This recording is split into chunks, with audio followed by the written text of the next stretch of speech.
ভোটের দেশে নির্বাচন কমিশন কি সত্যিই সম্পূর্ণ স্বাধীন, নাকি কমিশন বেছে নেবার চাবিকাঠি রয়ে গেছে সরকারের হাতে? ঠিক এই প্রশ্নটাই সম্প্রতি দেশের সর্বোচ্চ আদালতে ধেয়ে গেল কেন্দ্র সরকারের দিকে। নির্বাচন কমিশনার নিয়োগের নতুন প্যানেল নিয়ে সোজাসুজি প্রশ্ন তুলে দিল সুপ্রিম কোর্ট। ঘটনাটা বুঝতে হলে আমাদের একটু পেছনে তাকাতে হবে। 2023 সালে কেন্দ্র সরকার একটি নতুন আইন পাশ করে। সেই আইন অনুযায়ী দেশের প্রধান নির্বাচন কমিশনার বেছে নেবার জন্য 3 সদস্যের একটি বাছাই কমিটি তৈরি করা হয়। বিতর্কটা শুরু হয় ঠিক এখানে, কারণ এর আগে পর্যন্ত নিয়ম ছিল এই কমিটিতে থাকবেন প্রধানমন্ত্রী, বিরোধী দলনেতা এবং ভারতের প্রধান বিচারপতি, অর্থাৎ দেশের সর্বোচ্চ বিচার ব্যবস্থাও এই সিদ্ধান্তের অংশ ছিল।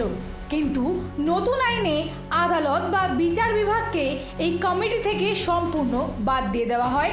তার জায়গায় বসিয়ে দেওয়া হয় প্রধানমন্ত্রীর মনোনীত একজন ক্যাবিনেট মন্ত্রীকে।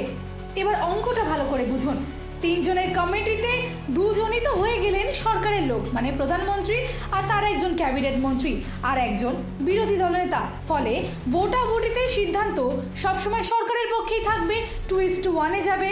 আর ঠিক এখানেই উঠছে সবচেয়ে বড় প্রশ্ন। দেশে একটি নিরপেক্ষ সুপ্রিম কোর্ট থাকতেও নির্বাচন কমিশনার বাছাইয়ের মতো এত বড় সাংবিধানিক সিদ্ধান্ত কেন একা প্রধানমন্ত্রী বা কেন্দ্র সরকার নেবে? প্রধান বিচারপতিকে বাদ দিয়ে দেশের সমস্ত বড় সিদ্ধান্ত যদি সরকারের হাতেই পুঞ্জীভূত হতে থাকে, তবে সর্বোচ্চ আদালতের প্রাসঙ্গিকতা এবং গণতান্ত্রিক কাঠামোর ভারসাম্য রক্ষা হবে কিভাবে?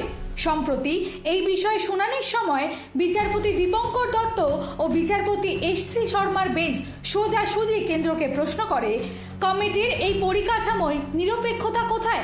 আদালত স্পষ্ট জানিয়ে দেয়, বিচার বা সিদ্ধান্ত কেবল নিলেই হবে না, তা যেন সাধারণ মানুষের চোখেও সম্পূর্ণ স্বচ্ছ ও নিরপেক্ষ হিসেবে দেখা যায়। যদিও কেন্দ্র সরকারের পক্ষে সলিসিটর জেনারেল তুষার মেহতা দাবি করেন, প্রধানমন্ত্রীর পদের একটি নির্দিষ্ট সাংবিধানিক মর্যাদা রয়েছে। প্রধানমন্ত্রী বা তার ক্যাবিনেট মন্ত্রী সংখ্যাধিক্যের সুযোগ নিয়ে গণতন্ত্রের ক্ষতি করবেন এমনটা ভাবা ভুল। তিনি আরও দাবি করেন, এই প্যানেল নিয়ে অনাস্থা প্রকাশ করার অর্থ দেশের নির্বাচিত প্রধানমন্ত্রী ও সাংবিধানিক ব্যবস্থার উপরই প্রশ্ন তোলা। এমনকি মামলাটিকে 5 বিচারপতির একটি বড় সংবিধান বেঞ্চে পাঠানোরও আর্জি জানান তিনি। তবে সুপ্রিম কোর্ট অবশ্য সাফ জানিয়ে দিয়েছে, এটা প্রধানমন্ত্রীর উপর অনাস্থার বিষয় নয়, কিন্তু নির্বাচন কমিশন এমন একটা জায়গা যার উপর গোটা দেশের মানুষের ভরসা নির্ভর করে, তাই এর নিরপেক্ষতা থাকাটা অত্যন্ত জরুরি। পাশাপাশি এই মামলাটি এবার বড় সংবিধান বেঞ্চে পাঠানো হবে কিনা সেই রায় আপাতত সংরক্ষিত রেখেছে সুপ্রিম কোর্ট। একটি স্বাধীন গণতান্ত্রিক দেশে সুপ্রিম কোর্ট থাকতেও কি সরকারের হাতেই সব সিদ্ধান্ত থাকা উচিত? একতরফা ক্ষমতা নাকি দেশের সর্বোচ্চ আদালতের নজরদারি? গণতন্ত্র রক্ষার লড়াইয়ে এই বিচার কোন দিকে মোড় নেয় সেটাই এখন দেখার, কারণ এই মামলার রায়ই ঠিক করে দেবে ভারতের নির্বাচনী ব্যবস্থার ভবিষ্যৎ। এই বিষয়ে আপনার কি মতামত কমেন্ট করে অবশ্যই জানাবেন। আর এমনই গুরুত্বপূর্ণ নিউজের সমস্ত আপডেট জানতে অবশ্যই চোখ রাখুন হেডলাইন্স কলকাতার পর্দায়। দিশা দাসের report, headlines Kolkata. Allergic rhinitis, এটা আমাদের দেশ মানে ইন্ডিয়াতে আর সারা পৃথিবীতে এখন একটা খুব কমন প্রবলেম হয়ে দাঁড়িয়েছে। স্পেশালি ইন্ডিয়াতে এই অ্যালার্জিক রাইনাইটিসের incidence day by day increase করে যাচ্ছে। এর অনেক কারণ আছে।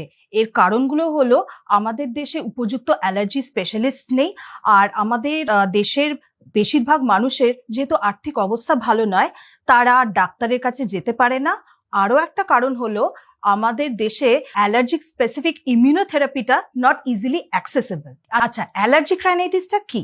অ্যালার্জিক রাইনাইটিসটা একটা ক্লিনিক্যাল কন্ডিশন, যেখানে নাক দিয়ে জল পড়বে, হাঁচি হবে, নাক চুলকাবে, গলা চুলকাবে, চোখ চুলকাবে, চোখ লাল হয়ে যাবে আর নাক বন্ধ হয়ে আসবে। অ্যালার্জিক রাইনাইটিস কখন হয়? যখন we are expose to aero allergen. ইন্ডিয়াতে মোস্ট কমন এরো অ্যালার্জেন্স কি কি? Cockroach, house dust mite, mould spores and pollen. আমাদের যেটা মনে রাখতে হবে সেটা হলো, অ্যালার্জিক রাইনাইটিস থেকে কিন্তু আমাদের পরবর্তীকালে যদি ট্রিটমেন্ট না করা হয় অ্যালার্জিক রাইনাইটিস, সেখান থেকে কিন্তু অ্যাজমা মানে শ্বাসকষ্ট ডেভেলপ করতে পারে, আর স্কিনেও এক্সিমা ডেভেলপ করতে পারে। আনন্দ আর ভালোবাসার দীপ্তিতে গড়া সমুজ্জ্বল পরমা, ঠিক তোমারই মতো।